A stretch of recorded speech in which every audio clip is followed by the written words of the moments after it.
the pristine natural rainforest of the Central American country of Panama, the tiny land bridge that connects North America to South America.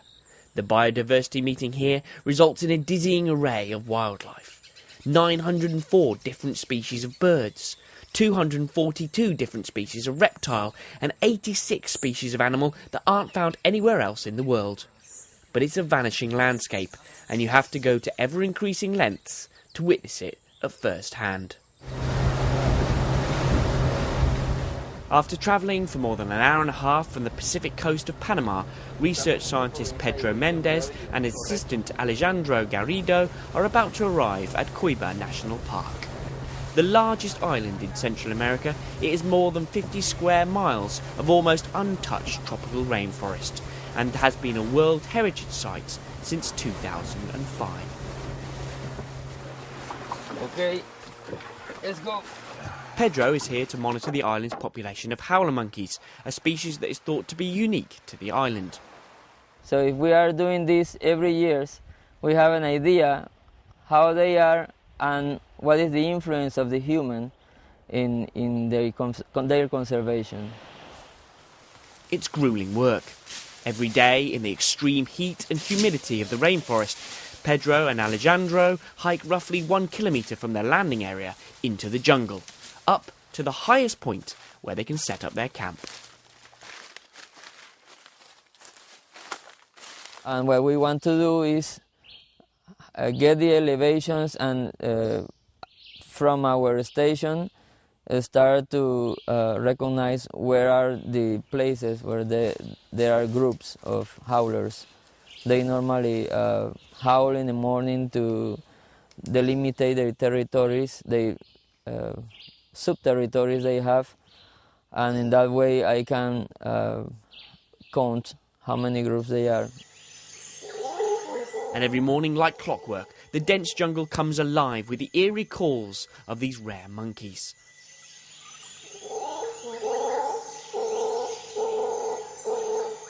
Haunting cries that drift over the morning canopy.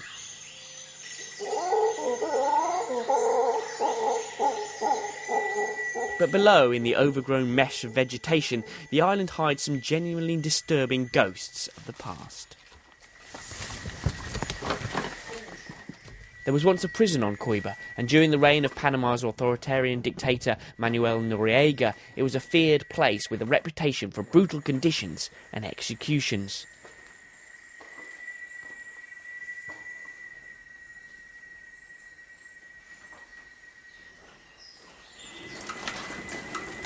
Now it is just the bats that rule the roost in the cells, and outside in the ancient forest, the howler monkeys have reclaimed their title as king of this jungle.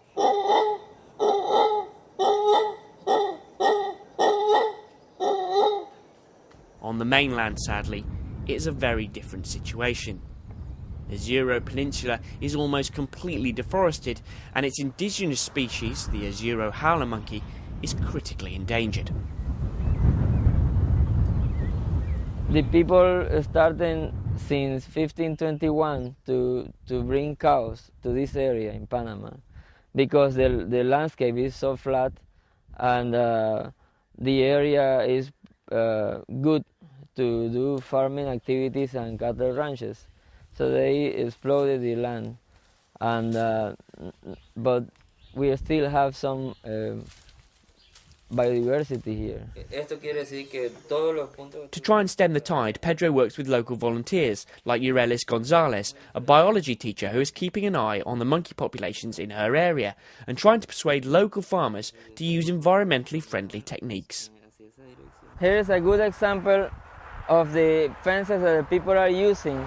At my right side you can see the living fences, which is important for the monkeys and help them to cross between patches of forest, offering them fruits and also support. In my left side you can see the new technique that the people are using with no trees, use dead sticks, which not offer anything for the monkeys and even for the people. It's a tough battle. These white-headed capuchin monkeys are extremely intelligent and can live for over 50 years, but on the mainland they are hunted because they become adept at stealing crops. Even more critically endangered are these majestic spider monkeys. Pedro has calculated that there are now only 145 individuals left on the Azure Peninsula. That made me feel so sad. But for the other way, I'm glad I have the opportunity to do things for those animals, thanks to the cooperation for the people, the local people, and the government in some way, and of course Oxford Brookes, which helped me also with my studies. With these skills and his passion and drive to search out, record and protect the last remaining populations of the endemic monkeys of his country, perhaps Pedro will be able to save them from an otherwise bleak future.